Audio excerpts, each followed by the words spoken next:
Brenden Van Buren, welcome to Acquiring Minds. Thanks for having me. Brenden, you have the unusual background of having both successfully bought a business, but also founded and served as director of a search accelerator, one closely tied to Tepper, which is Carnegie Mellon's business school. So we are going to get multiple perspectives from you over this next hour. Start us off, Brenden, if you would, with a little personal history. Where are you from, and how did this career in search begin? I grew up in a small town, Hollidaysburg, Pennsylvania. No one would have ever heard of it. South of Altoona, which is a small city in Pennsylvania that no one would have ever heard of. And I worked for my family. The reason we were there is my family's business was located in an even smaller town called New Enterprise, Pennsylvania, and the company was called New Enterprise as well. And it's not your average family business. We did just shy of $1 billion in sales with 3,700 employees. So a pretty large family business. I'm fifth generation.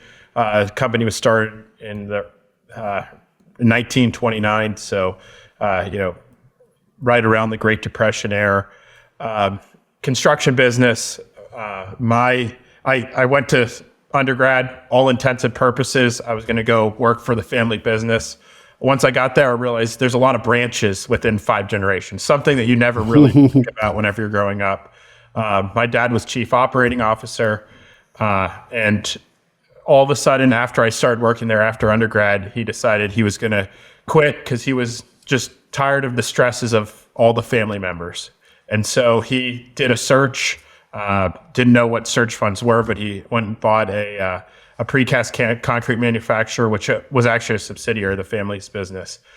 I went and worked for that, ended up at Carnegie Mellon afterward with our goal was, hey, we're going to go buy more businesses. And so I applied to a bunch of business schools. Carnegie Mellon's only about 2 hours from where I grew up. And so it just was a really good fit. And that was kind of how I ran into search. Was once I showed up at school, one of my classmates, Rob Southern, his dad's Jim Southern at Pacific Lake. I happened to run into him second week of class or first week of class, and he's like, "Hey, Brenden, you got to check out this search fund thing. You told me, hey, you guys want to go build a bigger portfolio. You're looking to buy more businesses. I think really what you want to do, Brenden, is search."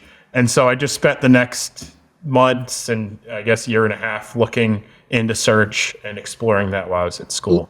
And let me jump in here, Brenden, but you and your father had already decided you were going to go out and buy businesses. So what did you like about that notion if you hadn't yet been exposed to the concept of capital S search? Yeah. Well, he just bought this precast concrete manufacturer, which was we're talking about going from running 3,700 employees to running 100 employees, right? And so, or managing 100 employees. And it's a very nice jump, I guess, from a workload. And you also start to realize you can have more impact. Whenever you're trying to grow $1 billion business, to go double that business is a lot. To go double a business with 100 employees is much less. And so that lift is a more exciting endeavor, just from hey, you can make little tweaks, and those little tweaks have a much bigger percentage impact. And so I was working for his business for about 8 months before I started school, got into Tepper while I was working there, was applying while I was still working for my family's business, but got in. But I started doing little projects for him while I was there with a couple different sales things. And those sales things started leading to bigger revenue turns. And then I also worked on a couple of operational initiatives.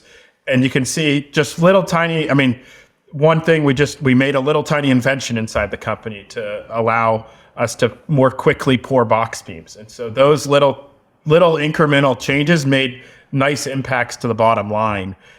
Whereas if you went and did that at the family's business and all of a sudden, you add a couple $100,000 to the bottom line, that's a very little, it makes a little dent. It's hard to, it's nice to make a $200,000 dent, but no one really appreciates it whenever you're talking about a much different percentage.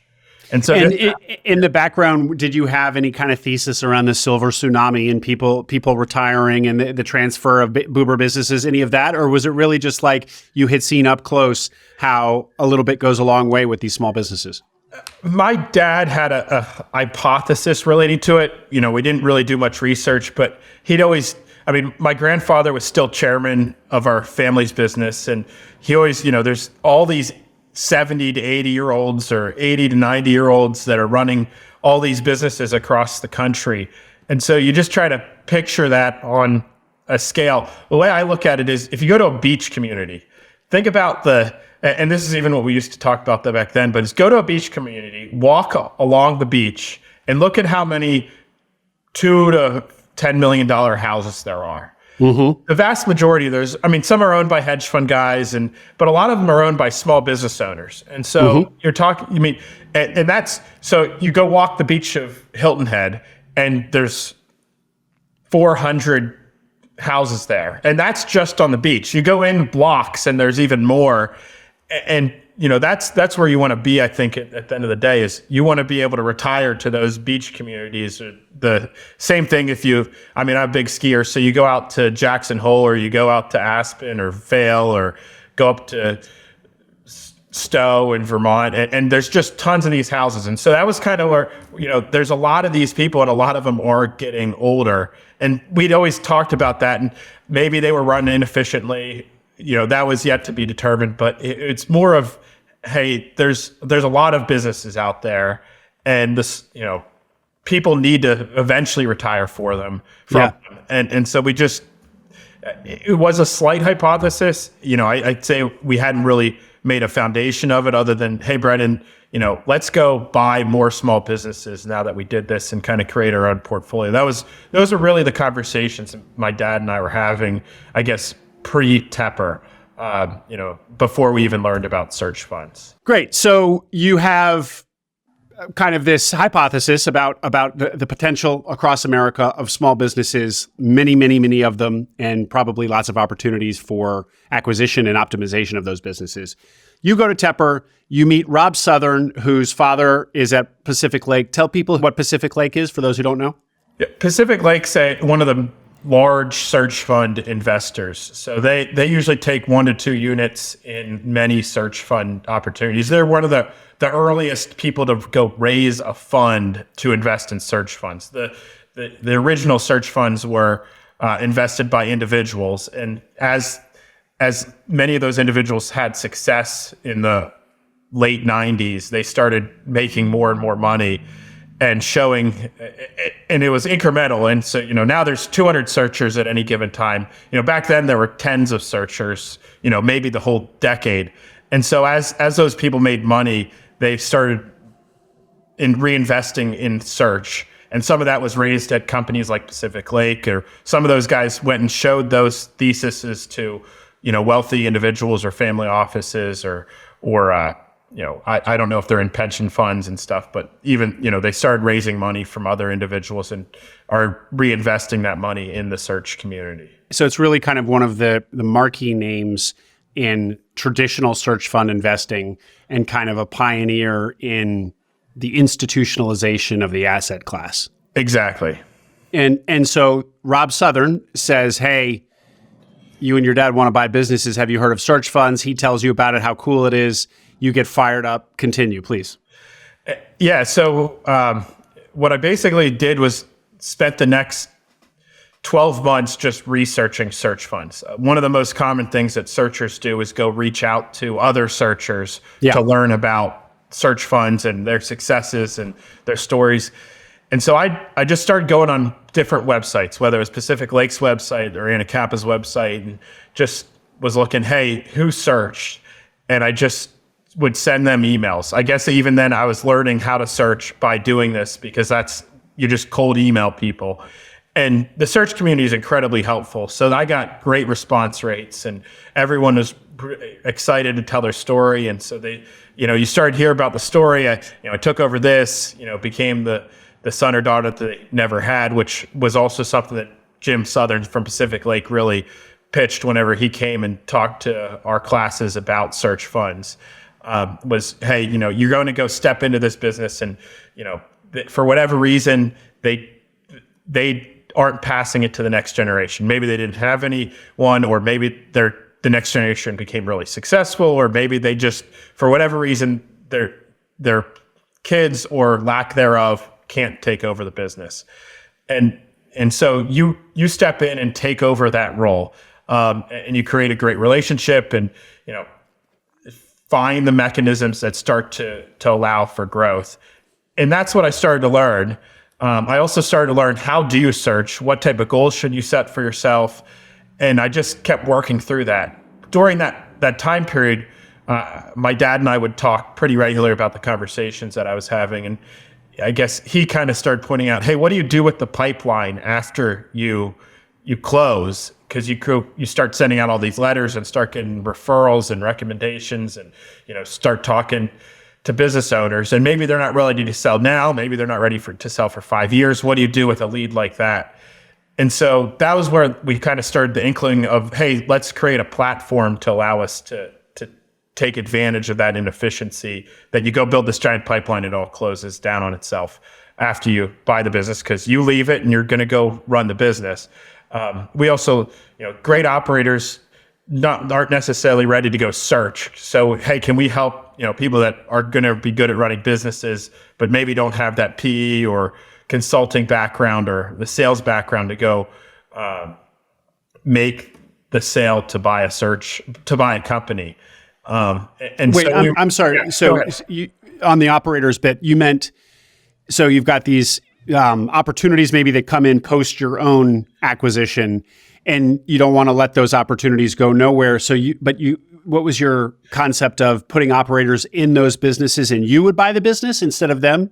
No. So it was, what we say is, you can be a great searcher. You might not be a great operator, and you might be a great operator, but might not be a great searcher. And so could we help the great operators who might not have the personality to go search, go search? And that's I think great traditional searchers have a little bit of both of that. I guess if you equate it, I don't know if you've read the book Bring Down the House. No. It's a really interesting book about, the movie 21 is based off of that book. And so Bring Down the House is about a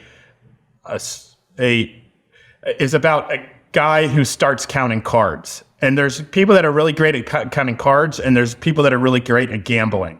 And so a lot of times they'd pair the card counter with the person that was great at gambling.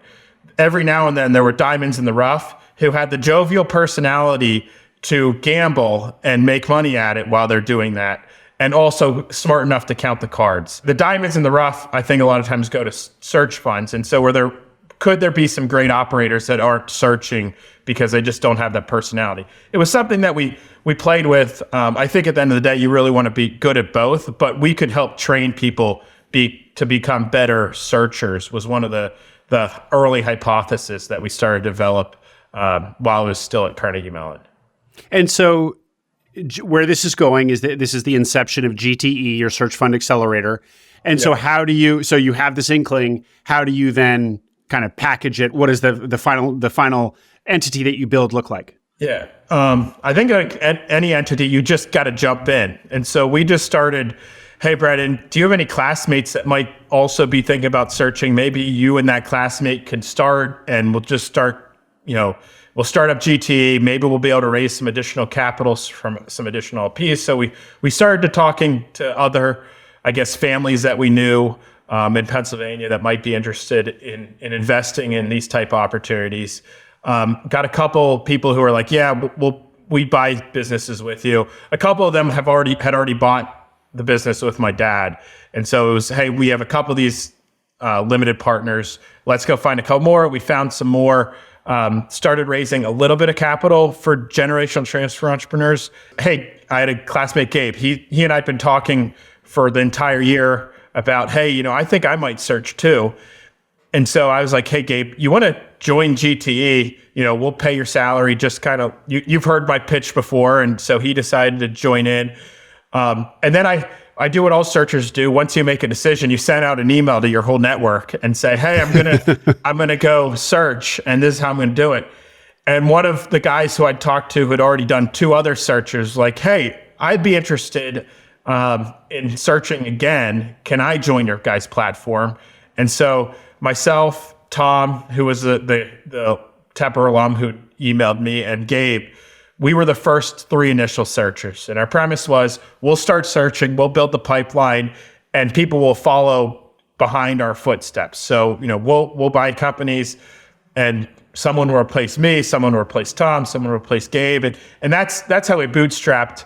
I think a lot of people, the people who maybe are better funded or get a little bit more capital right up front, they go and, like, I guess Search Fund Accelerator is a good example. They go by class. We were just going by pipeline. So once a pipeline was getting close, or a searcher was getting close, we'd call up people who had been talking to us, and we'd hire those searchers, from our backlog.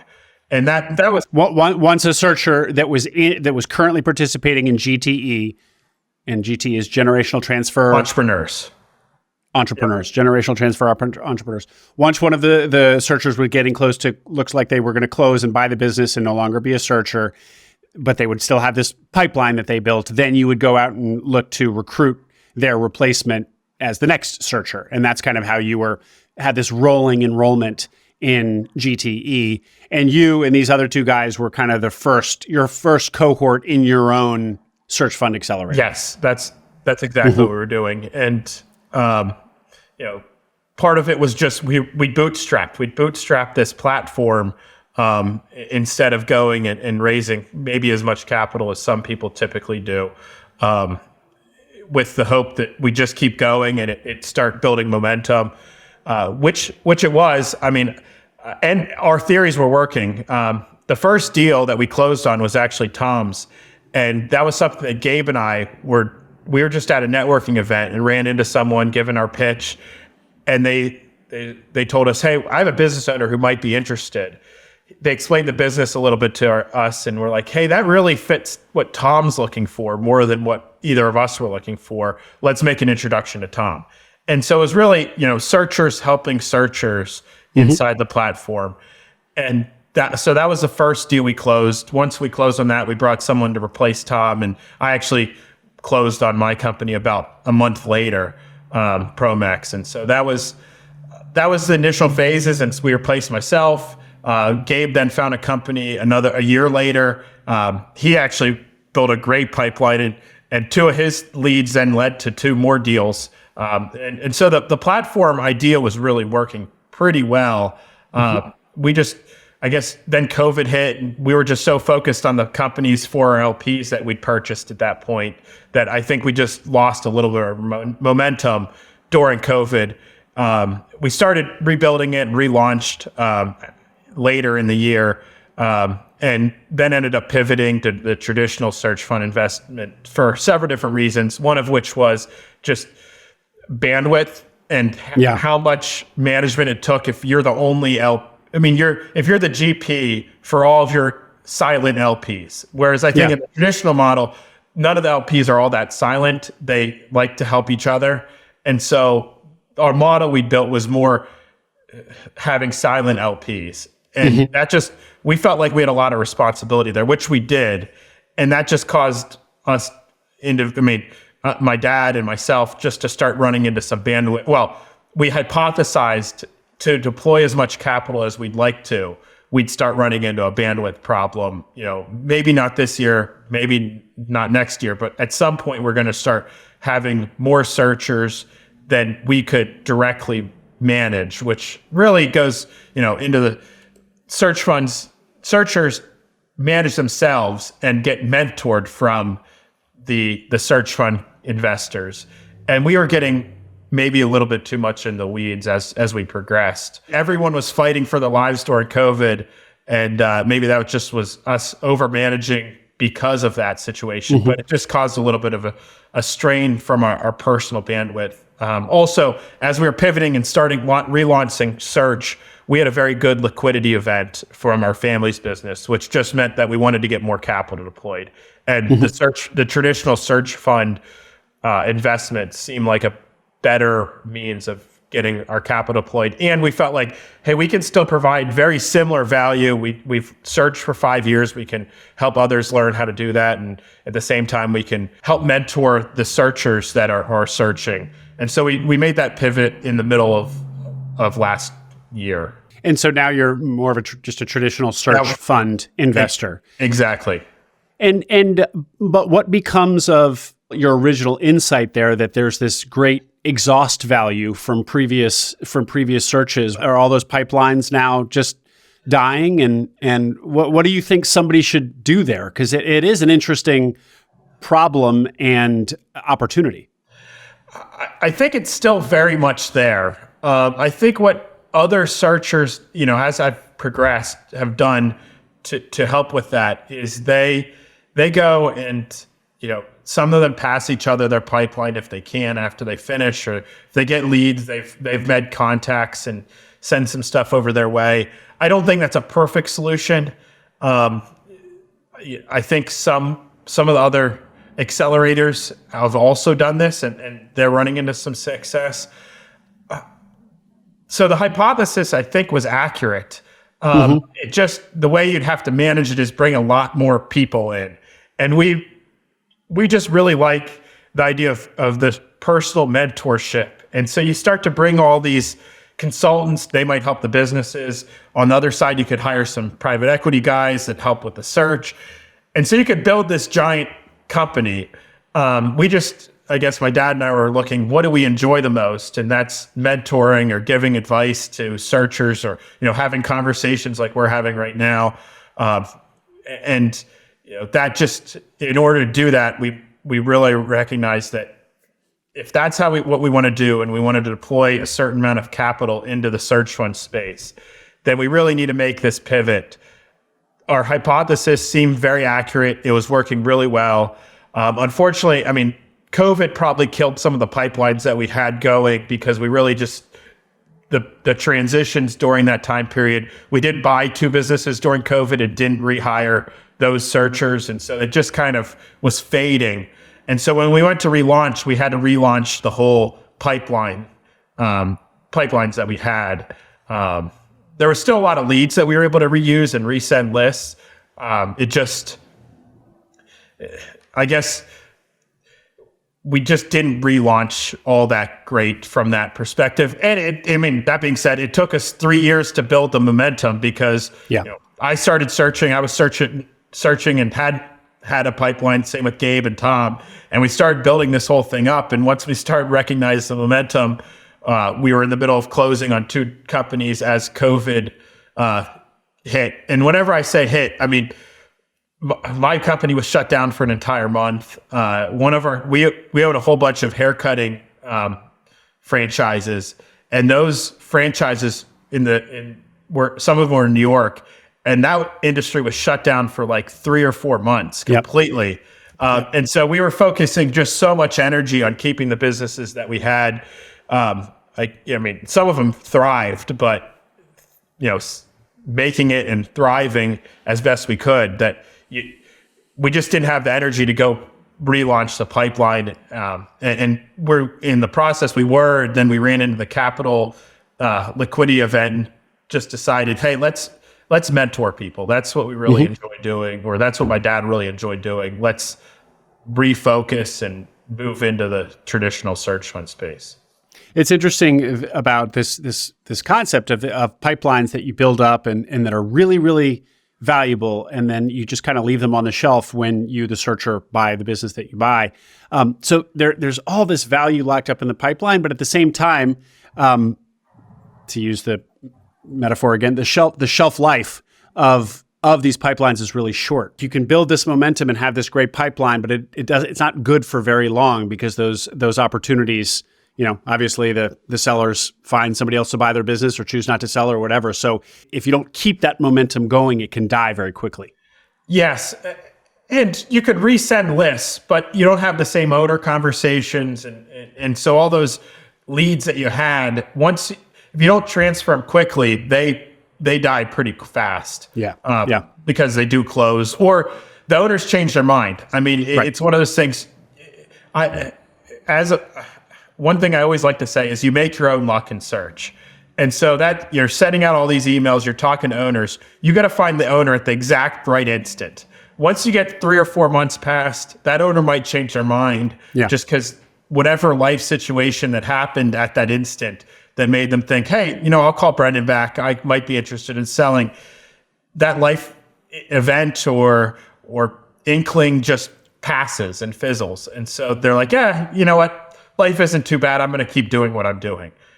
And so if you don't take advantage of them, they can dwindle. I think a lot of traditional search fund investors, they like the idea of a searcher building their own pipeline each time. And part of that's because they learn a lot about the searcher in those early months, about how they manage people, how they're building the business. And so in that early mentoring and early learning, if they just give them a pipeline, they don't learn, hey, is this guy going to be someone I want to invest in? Or is this person going to be someone that I want to invest in? And so I think if talking to some other traditional searchers, they really like the fact that you have to go start from scratch and build your own pipeline, because they see a lot about, hey, how is this person good at sales? Is this person, good at managing processes? And so they learn a lot in the early phases of the searcher, because although they are spending 20, 40, 60,000 bucks on the searcher, I think a lot of search fund investors still view that as an option. And so if they aren't liking the searcher in the first year of their processes and the person comes across a so-so business, I think they're less likely to invest in them because they didn't see, the great strategies or the processes being followed or sales methods that they think makes a successful operator. Really interesting. I had not considered that. Yeah. Well, let's get into your own acquisition, Brenden. Here, Promax. Yep. A fencing business. Talk to me about the business itself, when you found it, and kind of give me the quick story there, because we still got a lot of topics I want to cover. Yeah. So, sent an email after a physical letter to Russ. Sometime September, October of my first year of searching. And he called me back, said, hey, Brenden, I'd be interested in talking. We hit it off pretty well on the phone. After 2 conversations, I was going to be close to this area. And so I gave him a call and said, hey, let's get together and talk, about your business. I'd love to learn more. And showed up here. What I figured was going to be an hour, maybe 2-hour conversation, ended up being 5 hours long. And I could say we probably only talked about the business for maybe an hour or two, probably not 2. And we just talked about everything else. We have a lot of similarities. And I think that speaks to what makes a good opportunity isn't always the perfect business. It's finding a good relationship, because you're going to be able to step in for them. And so talked to Russ. He explained his business to me. We're mainly a commercial fencing company. We do a little bit of residential. I was fairly familiar with the industry. We would use a company like Promax as a subcontractor at New Enterprise whenever I was a general contractor. Liked the subcontracting space, talked to him, ended up working. I mean, that being said, even a great relationship, if you aren't able to agree on terms, you will close on the business. And so we spent the next 3 months negotiating terms, then spent the next 4 or 5 months negotiating the asset purchase agreement, and ended up buying the company in June. So from first conversation to close was still about 9 months long. Wow. And during that time period, we're building a relationship, had a lot of in-person meetings, going back and forth. Lawyers always bring, contention into a deal, whether it's your lawyer or their lawyer. And so, something would come up, he and I would have to get on the phone and try to figure out some middle ground, because both of our attorneys are telling us, you can't accept this. And so, okay, well, if neither of us can accept it, I guess we're not going to close on this company. But we ended up, figuring those things out. And like I said, with all the similarities, I mean, he's a big skier. We both play a fair amount of golf, and just, both of us grew up, working in construction. I labored for 4 years before starting my career as a project manager. And he started in the fencing business as someone who'd never put a fence up or done any construction, but started as a laborer. And so, we had a lot of those similarities as we started talking about our experiences. And I really think that helped us close. It's also helped us grow a lot. Because if I come with an idea, I pitch it to him, or even before we close on a company, one of the things that we always told our searchers at GTE was figure out what they would do to grow the business. If they don't have any ideas, that's not a great sign, because they've been in the industry for 30 years. They might not want to do those things because it might be a lot of work, or it might be just beyond the capital that they want to invest. But if they don't have solid ideas on what to do to grow, then it's one of those things, I don't know how great of a business it is. And so early on, we were going over some of those ideas that we had with Russ, whether it was some acquisition opportunities so much so that there was some incentive written into the asset purchase agreement for recommendations, and that allowed, that just incentivized him to help us buy companies. And so he's made some great introductions. We're actually working on acquisition right now. Hopefully we'll close on that. We're almost through the incentive period, but he's still making referrals like that for us. And so, and when did you close? We closed in June of 2018. And he's still involved in the business. That was 4.5 years ago. Yeah. And I mean, our contract said, hey, we'd like you to, we'd like a 6-month transition period. We're pretty specific, him working full-time 90 days, and me following around. And then the next 90 days, we do the opposite. I do everything, and he would just, make suggestions throughout the day. Then we kind of shifted where he'd just come in a few days a week in the mornings and just give advice, or we'd talk him through some issues if there were any for the next 6 months. And then he just, we built a great relationship. So he was in here last week, actually cleaning up some files, but we ended up BSing for, an hour and a half about mainly skiing because it's winter. But we ended up just talking, and when he comes in, and a lot of times it's, we're just spitballing some ideas too. It's like, hey, we're looking at this, or we were talking about that acquisition opportunity a little bit while he was here last week, and talking about, hey, what do you think about transitioning in this way? And he just gives great advice, and and at this point, he's not, on the payroll, or, even has a consulting, billing us for consulting anymore. He just, we have a good relationship. He enjoys coming in and seeing, a lot of these people that are here, he hired them, and, he still has relationships with some of those employees as well. And so it's just, he likes to come in, and he's retired. And Brenden, how big was the business? Give us a sense of the size that when you bought it. They were between 12 and 13 million in sales, and they'd averaged about $2 million in EBITDA over the past few years prior to us buying it. Okay. That's great. And so let's talk a little bit about why you liked this business. It's basically in the construction industry broadly. Yep. And that is kind of what's in your own background, even in your DNA, your family's DNA. But construction businesses are often ones that our searchers don't like. They're very project based, and let's talk about that as well, project versus recurring. But they also can be very highly cyclical construction businesses. I know that there's an incredible variety of construction businesses. So this is a very broad generalization. But just talk to me about why you liked this business and how people should think about construction businesses as searchers. Having literally grown up going to construction sites since I was 3, heavy equipment's or, heavy machinery has always been exciting. And so I started working, but one thing I started noticing is, some jobs that we would send out, you'd get 1 or 2 subcontractors and that was it, versus the 10 general contractors that were bidding on stuff. And at the same time, my dad had bought his material business where they make precast concrete products.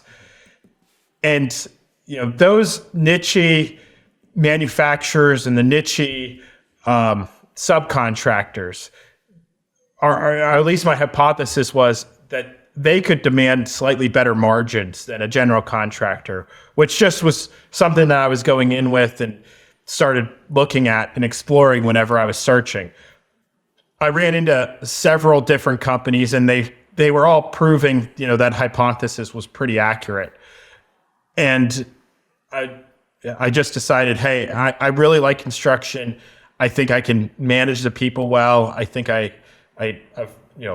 in worst cases, I can always, if someone leaves, I can always fill in for someone. And it just felt comfortable. I wasn't a big software person, despite going to a school known for its computer science program. Carnegie Mellon, sure. I was not a computer scientist, and so I was a construction person. I wasn't even an engineer. So I just really liked the idea of building something tangible with my hands and the company building it. And so I was looking at the space. There are risks associated with construction. Everyone fears the cyclicality. I think a lot of the cyclicality goes back to the 2007, 2008 crash of the market and the Great Recession and what that did to contractors. Now, I think if you look in more of the commercial industrial space, they were impacted. They were destroyed, like they were in the how people that primarily served the residential markets at that time. So I was definitely looking more industrial, commercial type contractors. But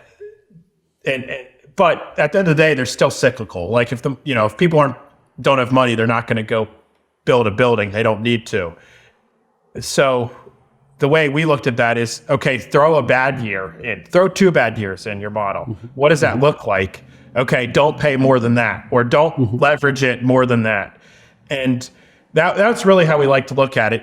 They're just, construction companies end up not trading for as high of EBITDA multiples on average because there are more risks associated with them, mainly associated with the cyclicality, but also, you're bidding stuff. And so it's eat what you kill every single day. There's no, if you screw up a bid, you screwed up the bid. It's not, some recurring revenue stream that's going to keep churning cash flow for you. You got to go bid everything. You got to look at, your estimating processes and procedures to run the business. But it goes back to a lot of those houses on the beaches and a lot of those houses in the mountains, they're owned by contractors. And so you're going to learn a lot. Clearly they make money. And so, how can you manage that risk? And that was really how we looked at it. And will SBA lenders or search lenders, I mean, it seems like a logical defense to me. You simply model it in. You model the cyclicality in, and you negotiate down the multiple so that everything pencils. And does that assuage lenders, or are they a little more narrow-minded on this point, and they're going to say, sorry, it's too cyclical no matter what, no matter what your model looks like? I think it depends on the bank or the lender, but at the end of the day, there's a lot of construction companies, and I can tell you for certain a lot of them have debt. And so they're getting it somehow. And so clearly people lend to the industry. You got to find businesses that have the theme of consistently profitable, enduring businesses. And so those can be construction companies, they can be software companies, in our opinion. But if it's not enduringly profitable, a bank's not going to lend to you. So you've got to get your bank comfortable. You really don't want to buy a construction company, though, that didn't have proof that it was consistently profitable. Now, where a lot of people don't like construction businesses too is the high CapEx. Promax and other smaller contractors don't necessarily have the capital expenditure exposure that someone that has a fleet of large construction equipment. I mean, we've got skid loaders and pickup trucks. Much different than having a fleet of I mean, I mentioned a type of equipment, but you probably wouldn't know it, and maybe the listeners wouldn't either. We'll try it. Say it anyway. But, a 1200 excavator, which costs like $1 million, or you don't have these. You don't have to have a large fleet of 100-ton dump trucks, like those, which are super expensive equipment. We're talking about a fleet of skid loaders, and the banks get pretty comfortable with skid loaders. They're pretty easy to resell. So if they, the capital that you need is stuff that most banks are pretty comfortable lending for. And so you just got to model it in. I mean, we're working with the bank right now for this bolt-on acquisition, and we've gotten them very comfortable with our past performance, with the acquisition's past performance, and are working through, how do you lend on the cash flows instead of just the assets, which that's where I think a lot of banks see the assets, and they're very ready to lend to those, but they're not quite as ready to lend on the cash flow, especially for this industry. But you work with bankers, and you send it out to enough bankers, and someone is going to get interest. Right now it's tough to get perfect financing. Yeah. But there's other times where it's really easy to get financing, and they look at a deal and they're like, oh yeah, we'll throw money at that because we think it's a good opportunity. So the answer is you can. Yeah. And Brenden, for this audience, the Acquiring Minds audience is going to be more weighted towards self-funded searchers rather than traditional searchers. So buying smaller businesses than 2 million EBITDA. Not everybody, but probably the majority. So does anything that you just shared about thinking about how you would buy a construction business, thinking about them, is it different if we talk about an even smaller business than the one you bought, like a business that has 500 to $1 million in EBITDA versus the 2 million that yours had? I think at the end of the day, if you can model it, you can make it work. Okay. You still got to model downsides. Maybe a downside on a smaller business is a little bigger. Maybe it's a little smaller because they don't have quite as much overhead. And so it's hard to say, it's really a case by case thing. But if you can model it, especially with an SBA loan, if you can have very consistent, strong earnings over the past 5 years, I think it's pretty easy because you're going to put up personal guarantees on an SBA loan no matter what. And so, right. They can get pretty comfortable pretty quickly with that type of stuff. Okay.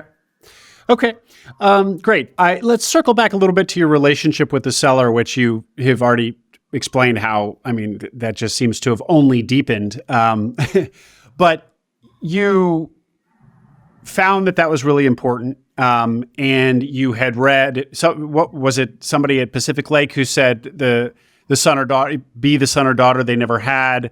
And that seems to have worked out with you. Shed a little bit more light on that approach. And then also the shadowing. I heard you say the shadowing, you shadowed him for the first 90 days, and then he shadowed you during the transition. So 2-part question. First, talk to me just about being the son that he never had, Russ. Yeah. I can't say that I am the son that he never had, although he didn't have any kids. But you want to build that relationship, and that you want to see the owner to see that there's a good, clear transition to you, like they would a kid. And so that's what I think you're trying to do. Was Jim Southern, who came and talked to us. He gave, it was one of those aha moments whenever someone comes and talks to your class. He came in and he just put the model of search fund on a screen and showed how the returns work for a searcher.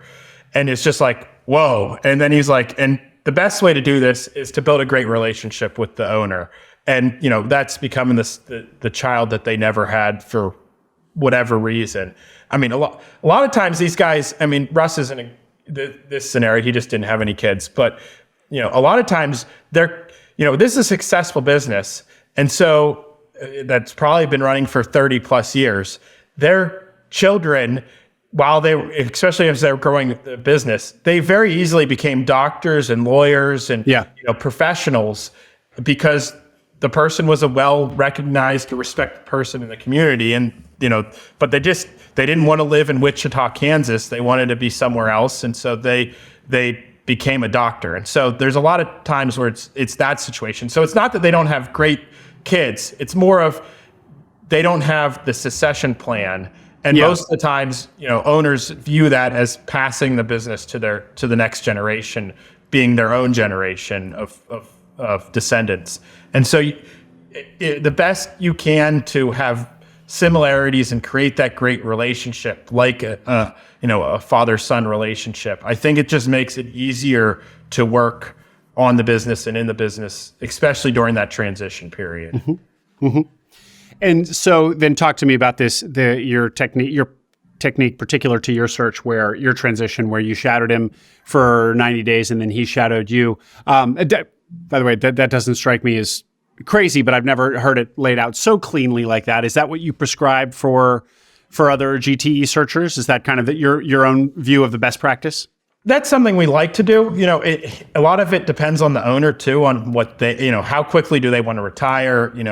How quickly do they want to get their hands free and clean of the business? But it is really helpful to have you're taking over a successful business, something that's, been enduringly profitable for years, if not decades. And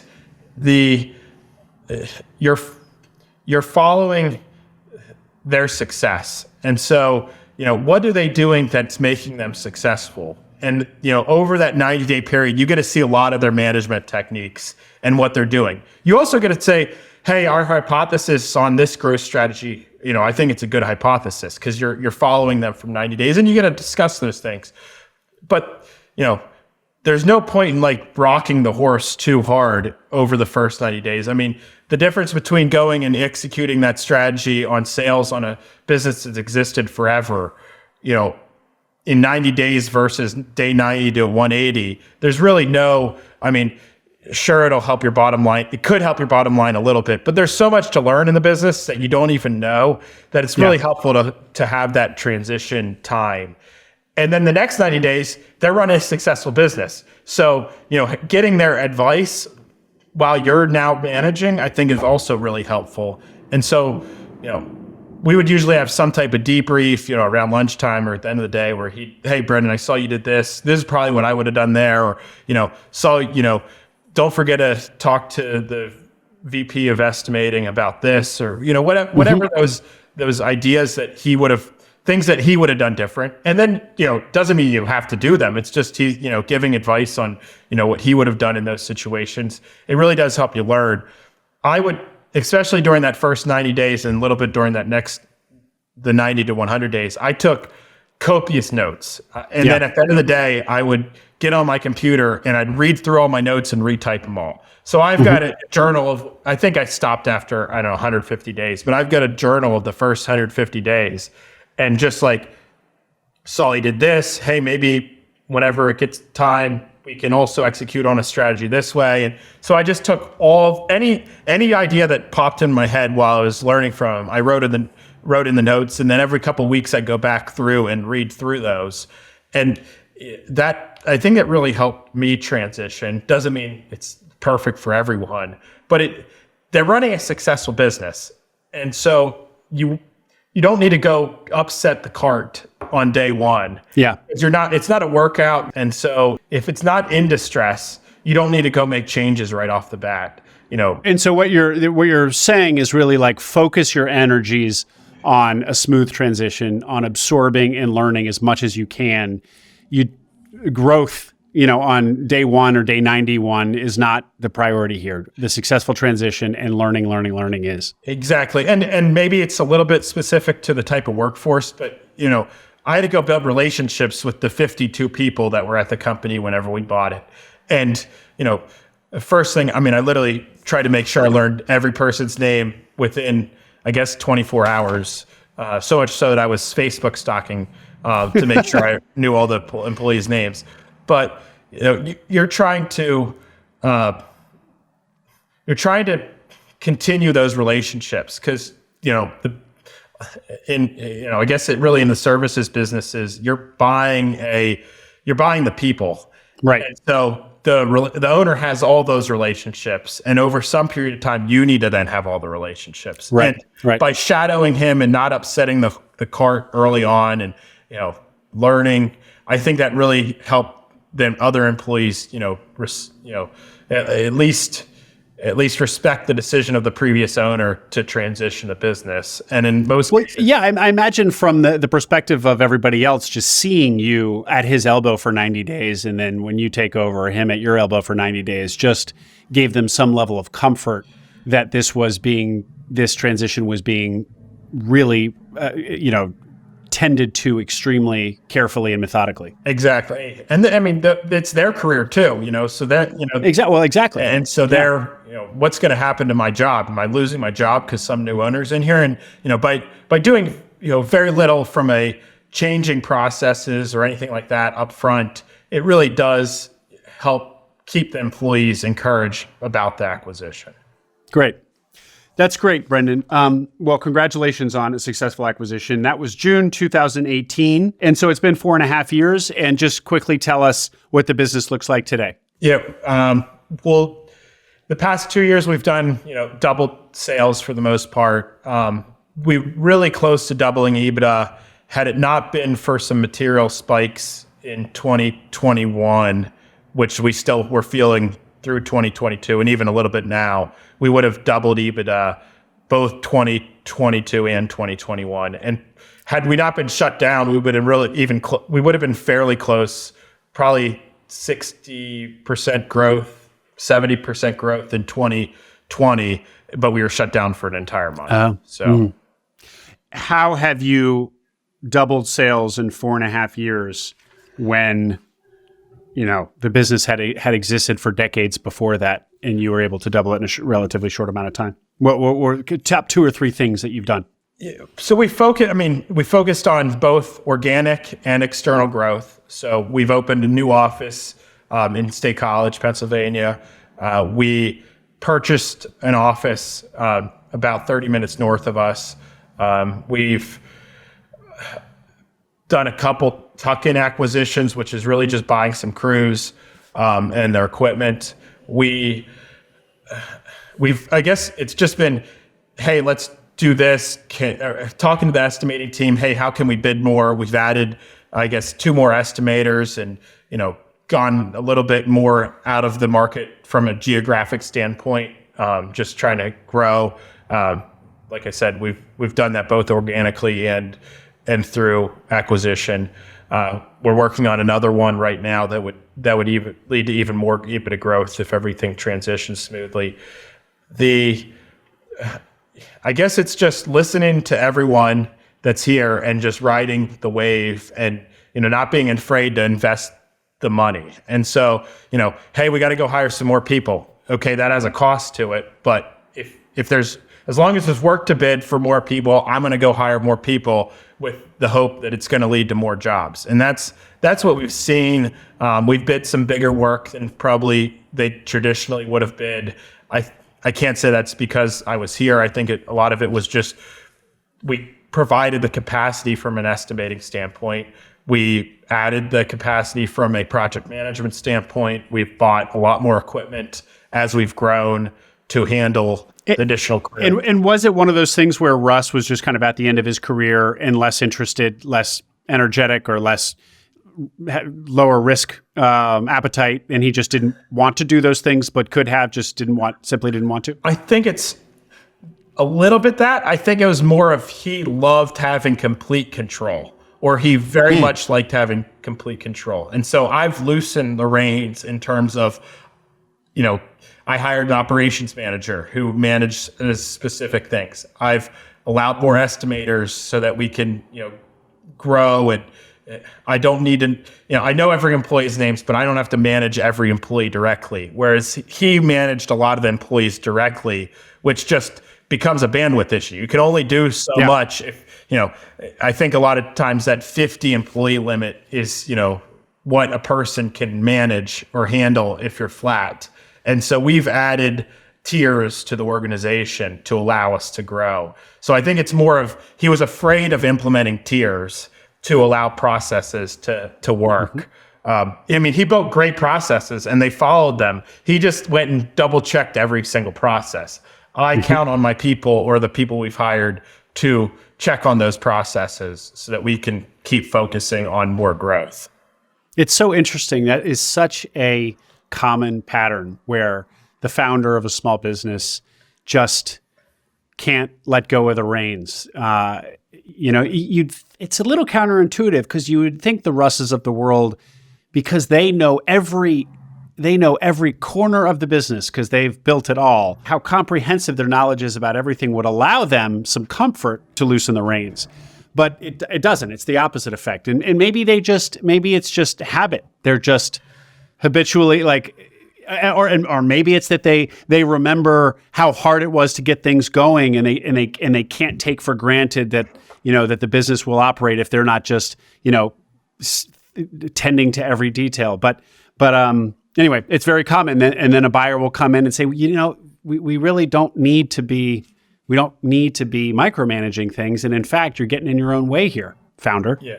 And he did a great job. And he did grow the business, and it basically grew every year over the past probably 8 or 9 years before small increments. And he just was even as I'm running the business and we're transitioning, he's like, if you hadn't bought the business, I know I needed to hire these 3 people. I just don't know if I could have gotten myself to do it. And, Yeah. He knew that was the next step. Otherwise, he was just going to add way too much stress to his plate if he wanted to keep growing. I think that's part of the reason he answered the letter. He's like, I know there's more growth. I just don't know if I can get myself to let go of all the day-to-day tasks that I manage to let us get that growth. Mm-hmm. Mm-hmm. Okay, I want to start wrapping up here, but we still have a few really interesting topics to get to, Brenden. So let's go back to your GTE time and the searchers that you worked with. You went through your own successful search and then had a window into a handful of others. Were there any patterns that you saw these traditional searchers that you work with, common mistakes that they would make that you can help people listening avoid? I think, the first most common one is not sending enough letters or communications out, whether that's proprietary or broker. You got to send a lot of communications, whether it's contacting a lot of brokers every day or sending out a lot of emails and letters to owners every day. One of the main causes of that is getting too hyper-focused on an opportunity. So you get really excited about an opportunity. It's your first time you're getting financials from an owner, and you just start focusing a lot of energy on that and not putting the energy into making sure that you're getting the lists created to send out. And so what happens is you get focused, and then your pipeline starts to dissipate because you're not sending out enough communications. Or you just start, and I think this is what happens to a lot of searchers, is they think that they're going to get better hit rates than they do. And so they get overly optimistic or hyper-focused on one industry. And you just don't get the letters, emails, phone calls that you need to do in a day to lead to a successful search. Other things that get in the way or cause those problems is, you're managing your own time. You're not working for someone else. You're not even working for a business. You can say once you buy a business, you work on your own time too. But a lot of stuff that you're here for, the business itself does dictate some of the time that you have to spend. I have to be here first thing in the morning and when the guys get out a lot of days just to make sure that I hear what's going on and can make the proper decisions. Whereas whenever you're searching, you get distracted by a cool networking event or just your family, some family thing that you got to do, and you're like, oh yeah, I can squeeze that in the middle of the day, and as a result, you start losing the opportunities to send out letters and emails because there's always another day to do the exact same task because you're doing the same thing every single day until you close on the business. Whether it's maybe you're making a model, which is more fun, or maybe you're talking to some banks, which is more fun, but you're sending out a lot of emails and trying to get to a lot of no's quickly. And as a result, if more fun or distractions pop up, you end up not focusing as much time. So it's just that managing your own schedule from a search perspective, I think searchers make the error on, and then getting hyper focused on the deal, both of which can lead to lack of communications getting sent out. Great. That's great. And to the point about proprietary search versus brokered search. So as traditional search, GTE is traditional search focused. You did a traditional search. And in traditional search, proprietary outreach is the expectation, is the norm. But proprietary search is quite painful, and you get, it's a lot of energy for just a trickle of response. And you just, as you pointed out earlier, you just have to be hitting a seller just at the right moment, the right day of the week, maybe, where they just had a bad day and they just decide they want to sell this business, and up pops your email or something like that, or your physical letter. But because it is so, the numbers are so, look so bad in proprietary search, a lot of people just will say it's just not worth it. Just go brokered. But you clearly don't subscribe to that. And so can you defend proprietary search versus the people who would say not worth the time, just go brokered? I guess since I'm so relationship based, it's easier to build a relationship on the proprietary opportunity because there's no intermediary. There's no broker managing that relationship. Eventually you can start talking to the owner, but even then the broker is always like, well, I really like to know when you guys are talking. And, sometimes you can even get the owner getting yelled at because you call them directly or they call you directly. And the broker's like, hey, don't do that, And so the getting to manage the relationship, I think, is one of the biggest opportunities there. It's easier to become the son or daughter that they never had. Doesn't mean you can't under a brokered deal. It just means that it's more difficult from a creating a relationship perspective. I really like the idea of sending out letters to industries that you like. I think it allows, even the letter starts building a relationship. I mean, one of the reasons that owners responded to me is they'd heard of some of the businesses that I'd worked for, or had, knew that that I'd come from a family business based on my background. And that really incentivized owners to give me a call. And so, you get to highlight the narrative better from, how you're communicating with people, or whenever it's a proprietary deal versus proprietary. Brokered. Yeah. Because in your opening outreach, be it a cold email or a letter, you can just provide some personal color about yourself that immediately warms them more than if a broker is like, hey, I have some guy who's interested in hearing about your business. Exactly. And it doesn't mean you can't close on brokered opportunities. I mean, people do it every day. I just like the relationship side. I can't, like I said, whether it's, some searchers will make the argument that you get a better multiple, or, whenever you get a proprietary deal. That may or may not be true. I can't, at the end of the day, business is worth about what it's worth, whether you're going through a broker or through an owner. And most owners, especially of the proper size, are intelligent enough to seek some type of advice relating to the value. We build a lot of our models based on things the owners tell us. We build a lot of our advice from, strategic initiatives based on those early owner phone calls and conversations. And I think it's just easier to get those onto the proprietary, relationship building side versus the brokered, have someone kind of in the middle. I think things get hidden easier. So I think you end up with dead deals a lot of times.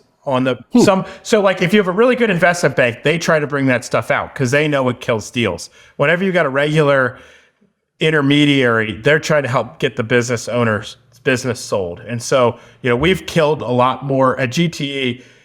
Brokered deals led to more killed deals during the due diligence process than proprietary deals did. Really? Yeah. Because the intermediary had kind of tried to polish something, over polish something. Yeah, and a lot of times it was something HR related that, I think the business owner would have gotten you to earlier had the broker been like, hey, we probably ought to not mention that right off the bat. And then you go discover it during diligence. I can't tell you that's a fact. I mean, they're clearly anecdotal because, it's not a big enough sample size, but That's just something we noticed. And Brenden, what about the other X versus Y question in search, traditional versus self-funded? GTE was a traditional search fund. You were pals with the son of the Pacific Lake guy, after all, and you did a traditional search fund. Again, a lot of the listeners now are going to be self-funded search folks. What would you tell these listeners to say, hey, open your mind to traditional? Look over here. This is what's better about traditional. I guess the one thing is I always say it's to each their own on this topic, because everyone, what I did, although traditional-esque, still had a lot of family-backed money because I was creating it, versus, Gabe, who worked for GT, I'd say who was really a traditional search, versus me, who still had some family money in the opportunity because we were creating GTE using family money. But the traditional, I guess it all depends on how big of a company you want to buy. It's much easier to buy a larger company if you have a whole bunch of wealthy people versus doing it all yourself. If you find that business under a self-funded, you can close. What I've learned from other search fund investors is that once they start coming to the traditional search fund investment group, the terms look a lot more like search than they do with self-funded. So once you have to leave the SBA realm, you really get closer and closer to getting search fund economics from how much common you end up with at the end of the day. You might be able to get a little bit more under a self-funded, but compared to not paying yourself for that time period, it's tough. But if you can afford to do a self-funded, and it gives you a lot of autonomy in terms of where you're searching, it gives you autonomy in terms of the types of business you're looking at. There's a lot of benefits. But if you want to buy a larger company and you want to, you're going to end up with very similar economics, and you may as well pay yourself while you're searching instead of having to take a big haircut. And so that's really, if you can afford to self-fund, there's a lot of benefits. If you are, eating hot dogs and, rice-a-roni to make it so that you're self-funding, I would say there's much better ways to search under the traditional method there. The ramen searcher. Yeah, the ramen. Which I don't know how many there are, but it's still one of those things like you can pay yourself a really good MBA salary and raise a traditional search fund and go get very good economics. You can scrape things, use your own capital, eat into your savings for several years, possibly buy a really good company, and still end up with similar economics, unless you get just that diamond in the rough where you get great seller financing, all SBA, and can, put in very little equity on your own, and have a couple, I guess, less sophisticated search fund investors in your deals. Mm-hmm. Brenden, couple more questions for you. You, early on in our conversation, you were talking about how GTE, this concept of being strong at search versus or strong at operations, and how, ideally people are both, but often there's kind of one or the other. What makes somebody strong at search, and what makes somebody strong at operations? I guess this is like the engineer versus a salesperson, right? Which person is going to be better run the company? You can make arguments that either one will be great at running the company that they're buying. I would say though, the engineer gets very much into the minutia and can make a very good operator, but they're not going to make a great searcher. The salesperson will probably make a very good searcher, and they might make a good operator depending on how good they are at managing whatever processes are purchased at the company. Ideally, you still find those diamonds in the rough that can both, like I said earlier, that can both count cards and be jovial enough to bet large figures at a poker table. So you can get people that are good at both, but because at the end of the day, you got to work hard, you got to be smart. And so if you can work really hard and be smart, you can be good at both search and running the business. But there's people that, have run businesses and, managed people that aren't going to be great searchers in a lot of aspects. And that's just, they have all the knowledge in terms of managing a company. A lot of times they have had many direct reports. They've had to let people go. They've had to manage processes, but they've never had to value a company. They've never had to do cold calls. They've never had to do emails. And those were the kind of the people that we were looking at in a lot of aspects in GTE and even now, because we think you can be taught to search if you're a hard worker. You just might not have that innate charismatic ability to search right off the bat, which those people exist. A lot of them close on businesses and search fund pretty quick. But there's also a lot of people that are really good at managing that have just no inclination for how do I go buy a business. And those are the people that we like to help a lot at Generational Transfer Entrepreneurs. I've never heard search skills being so correlated to salesmanship or sales skills as you just laid it out. Makes sense, but I never, I don't, the concept of being a good salesperson for my guest doesn't come up a lot one way or the other. Yeah, I guess you're selling yourself whenever you're searching, right? You're selling yourself to a business owner. And so, I can tell you, I didn't come up with the idea. I don't remember who talked to me about it, whether it was a searcher or in some class, but having that jovial sales personality, which I can't say I have a great jovial sales personality. My sister, she has a phenomenal, she's one of those people that could sell anything, and that's what she does. She's a salesperson. But those skills, being able to sell yourself is super valuable in search, and being willing to pick up the phone and do those cold calls to someone that you've never met. That's very salesperson-y versus operationally focused on running a business and having people that directly report to you. I guess we've hired several people that have come with military backgrounds. I think those people are very process oriented, but not all of them make great salespeople. But they've managed people in the thick of battle. They've learned how to manage processes very successly. But maybe they're not the best salesperson. There's plenty of military people that also can make great sales. So I'm not trying to, but those are the type of things that the difference there. And if you can sell yourself, you can more easily buy a business. One last question for you, Brenden. So back to traditional versus self-funded. One of the, as you yourself said, one of the things there is the autonomy that you have or don't.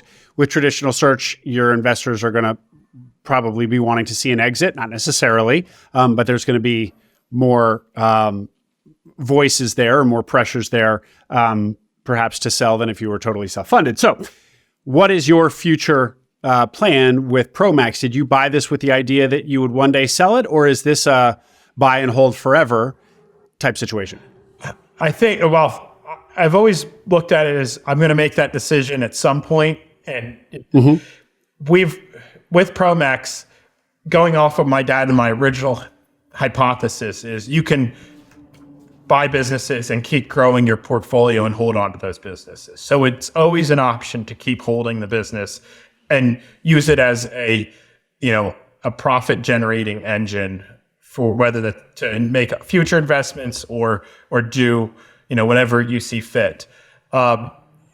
Every time it comes up or, is mentioned, I usually run a model and look at personally, what does the cash flow look like for myself? And, if you still have good growth opportunities in front of you and you like, the people that you're working with, which both of those are true at Promax, and there's not necessarily a need to do that at any point in time. The other opportunity is what opportunities are you going to have out there to sell and when? And so we've explored it. There's always reasons to do it. We have other investors inside of Promax. I've had conversations with them as well. So it's like, hey, how do you want out? There are, for a couple of them, there are actually different, I guess they're put options at some point where they can call their buyout if they wanted to, just because there is so much Van Buren, I guess, money in this opportunity, so that we're not locking them compared to like a search fund that has multiple investors. So I've looked at it. The most recent model I ran says I should definitely wait several years before making any type of decision. I really don't. I do like everyone that's here. There's still a lot of growth opportunities.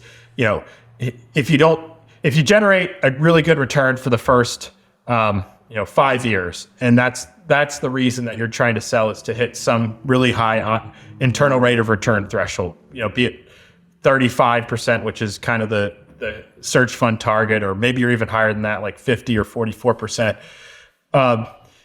But if those investors, what else are they going to do with that capital? And if it's, if the future still is, 20% return for the remaining capital, there's still a good argument to be made there that, hey, let's just keep holding this. There's been some studies done. I think it was Will Thorndike who did them, a pretty prominent search fund guy. And what he said is the first 5 years, the people that have sold those search fund companies, he then did a study, what do they do with the next 5 years?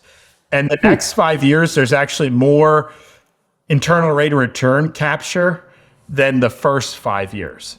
And those are businesses where the searcher stayed and they went and found a private equity company or something, and those people then continued to grow the business. And those next 5 years produced, I believe it was higher returns, or at least as higher returns as the first 5 years. And so, and that's, the person's been there for 5 years. They're doing a great job running the company. Otherwise, they wouldn't have generated those returns. And so there's a lot of opportunities to be had in the next 5 years from hey, they now know what to grow. They've now worked off all their debt. And so they have a whole bunch of capital they could deploy and reinvest inside the business. And so there's a whole bunch of stuff that once a person's in that business for 5 years, that they can now start pulling additional triggers on. And so it's a really interesting, study to consider. And it was actually, I think, a presentation that he gave. I wasn't there for it, but it was relayed to me. That those next 5 years have a lot of potential. And so that's one of the things that I kind of ran my internal models on, and it's like, well, the next 5 years could have some really nice growth to them as well, and probably a little less stress because we probably have less debt compared to EBITDA and everything during that time period. So yeah, exactly. Yeah, you've gotten out from under so much of that leverage as well. Yeah. in the second 5. Yeah, Brenden, this has been really great. Is there anything I didn't ask you about your own search experience, your philosophies on search, GTE, construction? We covered a lot of ground. Yeah, it was great talking with you, Will. I don't think I have anything else that we can mention. I always love to highlight, everybody has different preferences for search. So, look and build kind of your own decision matrix on whether it's best to go self-funded or traditional. And just, no matter what you do, don't let the relationship be a second thought. Make sure it's one of your priorities whenever you're talking to business owners.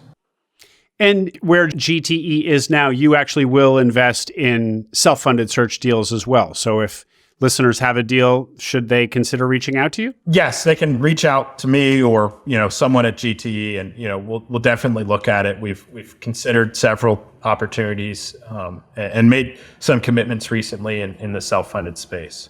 Great. Well, all your contact information will, of course, be in the notes. Brenden Van Buren, thank you very much, sir, for coming on and giving me so much time. Thank you, Will. I hope you enjoyed that interview. Make sure you subscribe to the Acquiring Minds channel below. We are now publishing twice a week, so tons of new interviews and stories to come, stories that will help you along your own path to acquiring a business.